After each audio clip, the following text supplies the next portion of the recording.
welcome to a new Harry's Garage video, and today's car is very special. It is the BMW M4 CSL. So this was a limited run car, 1,000 units in total, 100 in right-hand drive for the 50th anniversary of M Power at BMW. And it's the third time we've seen the CSL badging on a BMW. Of course, the Batmobile back in the 70s, and then the lovely E46 M3 CSL, and now this new one, M4 CSL. Just confuse things, it's not an M3, but it's still the two-door coupe. And it's an expensive car, as you'd imagine, limited to that number. It's actually lists at £126,595 if you are lucky enough to get one. I've checked the classifieds and they're about 150,000 is what they're going for in the UK. But if you're in Germany, well, you'll have to pay well over 200,000 euros, about 230,000 euros over there. So quite a premium over the new price. So what's so special with it? Well, it's got more power, more of everything really. It's very focused, it's two-wheel drive, and it's all sorts of details on it. Let's go and have a closer look. Now, CSL, of course, stands for Competition Sport Lightweight. So, as you'd imagine, all sorts of lightweight components on this car. They've shed as much weight as they can over the regular M3. And you can see it already at the front. There's carbon fibre bonnet on here with this slightly strange red on it around here. It's not, it feels like tape when I think it's paint. I'm not quite sure about that, but it is carbon. And then it's this open grille, this gaping grille with no grille behind. They've saved a fair bit of weight by doing that. And obviously the badge there saying M4 CSL, and down below this red stripe and all this carbon and splitters and all sorts of things going on here. Looks very expensive. They've widened this front splitter around the outside, and there's a little badge here saying M4 CSL even down there. So there's no mistaking it from the front. You see this in your mirror and you will instantly recognise, oh god, that's the M4 CSL. One little point, this is built for 1,000 units, it's £126,000. They charge extra for the 50th anniversary badges on it, 250 plus VAT. What are you on about, BMW? This is your celebration of your 50 years. Why don't you just fit them to all CSLs? Laser lights on here come as standard. And then if you come round, you see this car is actually on Pilot Sport 4S's because it's -5 tonight, and I'm very glad it's not on the standard tyres, which are Michelin Cup 2Rs and highly unsuitable for the UK in February and -5. Those wheels, apologies they're dirty, they are impossible to clean. They are unique to this model. You can only have them in black. And yeah, they're obviously, they just catch your fingers, they're sharp. I mean, they must be very good. Carbon brakes on it as well, and they're 19-inch at the front, 20-inch at the rear for the wheels. This colour, if you're wondering about this colour, well, it's Frozen Brooklyn Grey Metallic. Now, it's the standard colour on this. If you don't like it, you can option Grand Prix White or Black, and that's the three colours available on this car. M4, little flash there, these carbon mirrors. I have been told that this little winglet on this mirror is to reduce wind noise. Well, there isn't a lot of wind noise in this car, so maybe it works, but it's still an odd detail, and strange that no one else has adopted it. Carbon roof, as you'd imagine, on this. We just notice it's got a little roof rack rail thing, so you can obviously fit on there. The red stripes continue on the roof. You get on the other side, if this was left-hand drive, every time you get in, you'll see M4 CSL badging on the red stripe. And these are unique lights on this. This is sort of LED string lights, a new design that makes it more recognisable at night, I am told, over a regular M4. And then the badge in here, I'm not sure about this red flash. Something looks cheap about this car, and you think it can't be, whether it's just me and it's the use of the colour, but it just doesn't look right. What I do like is the flared up boot lid. This is in carbon as well, and the little strakes on it, but this is more aggressive than a regular M3. And if I open it up, you will see, if you can look, there's carbon fibre. There we are, you can just see it round the outside. So along with the front bonnet, this rear hatch is also carbon as a boot. And the other thing to note, no sound deadening whatsoever in here. They've done everything they can to lose weight on this car. And again at the back we've got a rear diffuser and a nice detail. You can see it's titanium rear box and you can see the lovely colour coding, rainbow colours on it. So all in all it's about 100 kilos lighter than a regular M3, and it's also of course two-wheel drive, when in the UK we only get the M4 competition in four-wheel drive. So weight savings in detail: bucket seats, not fitted to this car, is 24 kilos, no rear seats, 21 kilos, no soundproofing, 15 kilos, carbon bonnet and boot lid, minus 11 kilos, titanium exhaust, 4 kilos, and that work on the grille, etc., another 4 kilos. But it's still 1,625 kilos, which is, you know, it's more than you want it to be. When we get on the road, I'm not so fussed. Right, let's have a quick look at the engine. Under here, again, you can see all the carbon here, an M, really nicely done. But the first thing you notice when you open the bonnet is all this bracing, much chunkier than on a regular M3.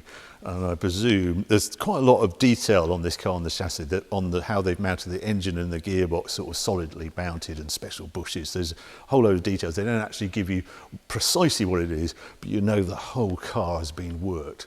It's very effective, all this work, because I noticed it had a Nürburgring time of 7 minutes 15 seconds, which is properly quick for this two-wheel drive sort of car like that, 1,625 kilos. Anyway, so let's take it outside and see how it drives.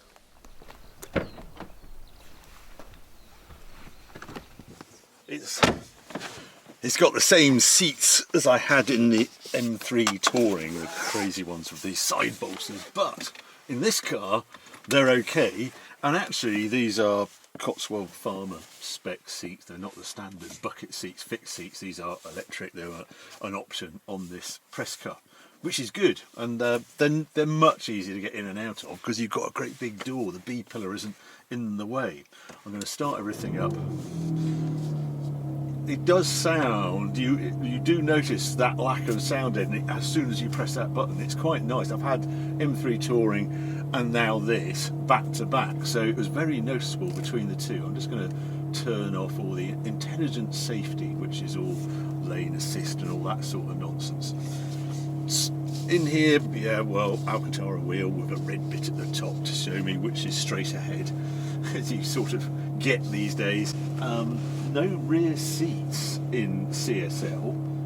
Yeah, you just get somewhere to put your helmets in the back. You get a carbon fibre centre console as part of the Lightning pack. You get carbon on the wheel as well.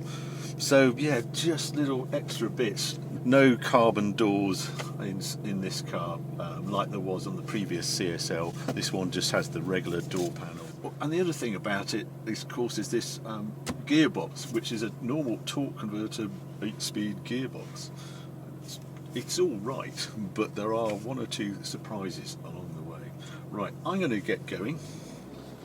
I think this is, take the automatic handbrake off as well. Yeah, even going up the drive, I've only gone 20 metres, and I know I'm not in a regular M3. This is M4 CSL, makes itself known. Just there's some tightness about it within moments of moving off. Anyway, we're going to get to some better roads and I'll explain more then.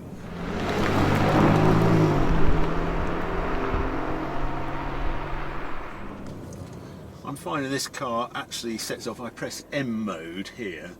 It's in sport. It seems to start in sport, this car. I don't know if that's a normal default or whether it's been set up in the configuration, but I'm going to change it to road and you can just see the differences.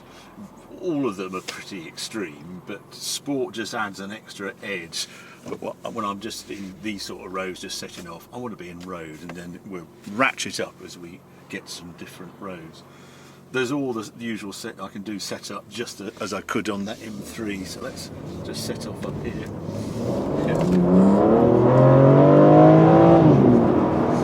that's it in its calmest setting, so you get the character of this car. It lets you know that it's an M4 CSL from the moment you press that red button, even if you've got everything turned down to, let's see what I'm actually in. If I go to setup, yeah, I'm in efficient and comfort settings. Nah, it's still an angry thing. Bit noisier as well than the M3 Touring. I measured it at sort of 78, or there about 78, 79 decibels. So yeah, but that's all because of all the changes they've made.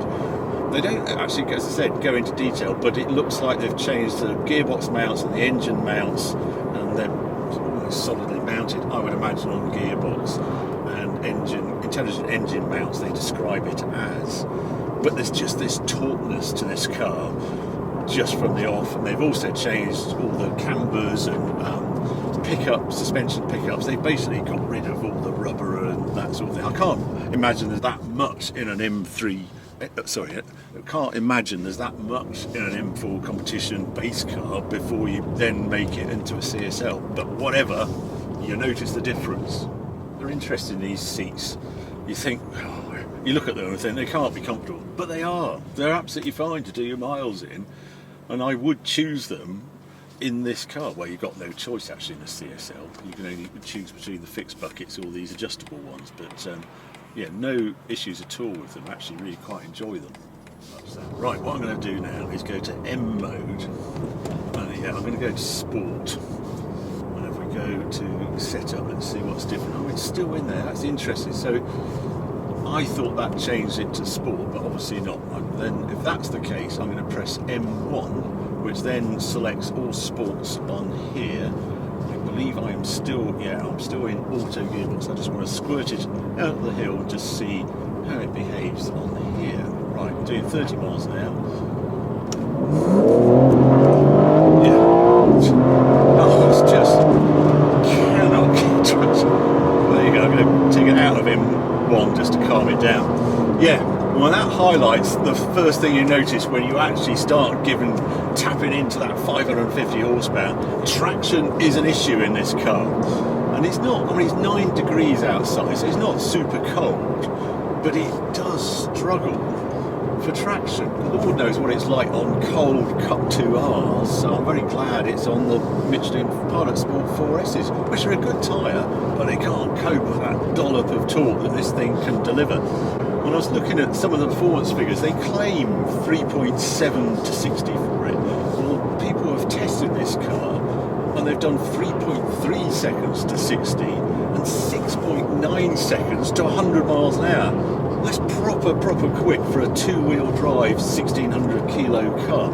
I think they might have a little extra horsepower over the declared 550. The boost has gone up from, I think it's 1.7 to 2.1 bars, so 1.1 bar above atmospheric, which is a pretty high boost. So I wouldn't be at all surprised if there's at least 550 horsepower in this car. And that's what it feels like from here.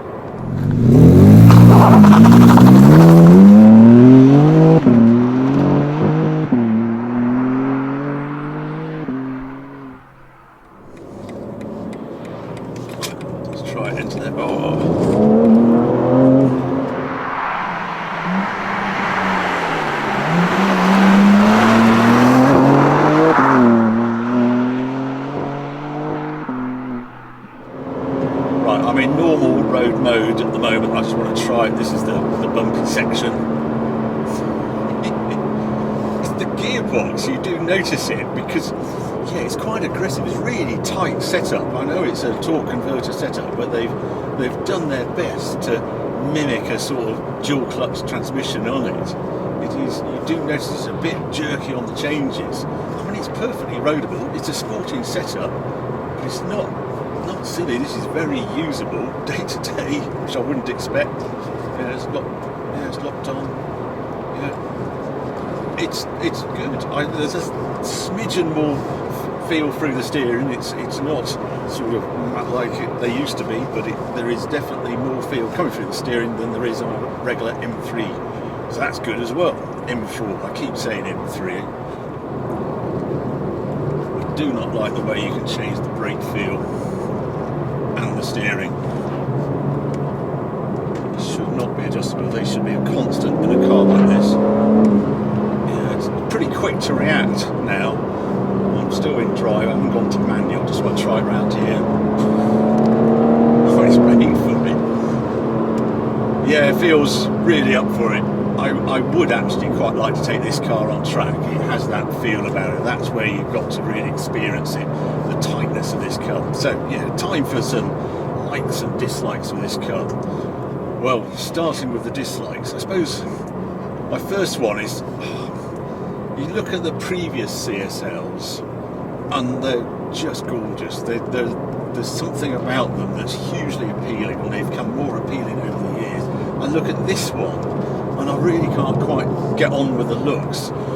It's just a bit too extreme. There's something a bit too German about it. I'm not sure what it is, but I think that it's just a little uncouth, and it's a shame because it has a lot of things to offer, but the detail on it I think is a bit clumsy and a bit vibrant, not quite to my taste. Another slightly odd dislike, I suppose, is I wish it had the rear seats. Every single CSL has had rear seats. Even the E46 M3 had rear seats, but not on this one. I don't understand why. Because, yes, it saves a bit of weight, but there was a degree of practicality, and especially with the sort of talker version, the livability of this, I think it would be more useful than having those helmet carriers in the back. Then the way it struggles for traction, it really does struggle. I know that diff's tight, and I know I'm sort of testing it in March, but it shouldn't struggle as much as it does. I don't know what it is, whether it's a weight bias or something, but it does point the way that X-Drive does a very good job on the M4 competition that we get in the UK. It does sound good as well, doesn't it? I'm not sure how much it's piped through.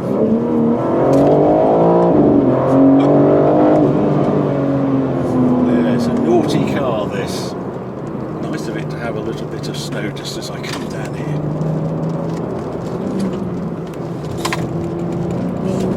Yeah, it's struggling to see. I could turn everything off, but I just feel on the road it's irresponsible to drive with traction off, but it really does interfere a lot because it's always struggling to deliver its horsepower to the road. Fortunately, there's lots of likes. And I suppose my number one like is it feels different to the regular M4, significantly different. That way I could recognise, just from the sound and the wheel arches, the lack of sound deadening, the tightness of the gearbox, all sorts of things that you pick up on immediately I left the house. That is a really good thing. If I'm spending 126,000, I want to know it's different, and my goodness, this does feel different.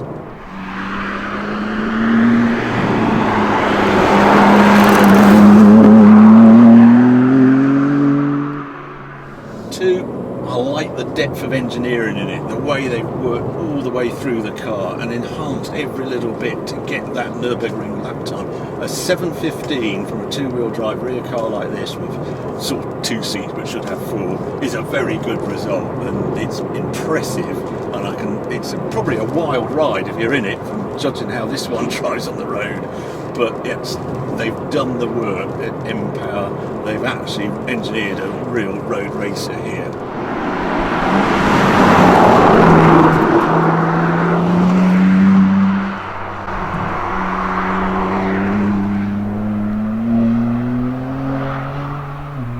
As soon as you get in, it feels special. And for a limited run car, I know why I paid a premium to buy this, and I really like that. I just wish it looked classier from the outside. It has a few flaws. The sort of, when you're at full noise and you're changing up to the next gear, sometimes the gearbox does a weird sort of lurch that doesn't feel particularly natural. But generally, it's a very livable, special car, and I can see why they sell at a premium because of the difference to the M4 regular car. Everybody goes on about the look of the front of this car, and I don't think BMW really helped themselves, because underneath there's a very well engineered car here, and I like the way they've made it livable, and it is a quick car. It will be a special car in the future, but the looks and the lack of choice, the unimaginative colours it comes in, I think that's my biggest disappointment with this car. So there you go, there's my review of the M4 CSL, a flawed diamond, shall we call it. But I hope you enjoyed this video. If you did, well, keep watching, keep subscribing, more videos coming on very soon.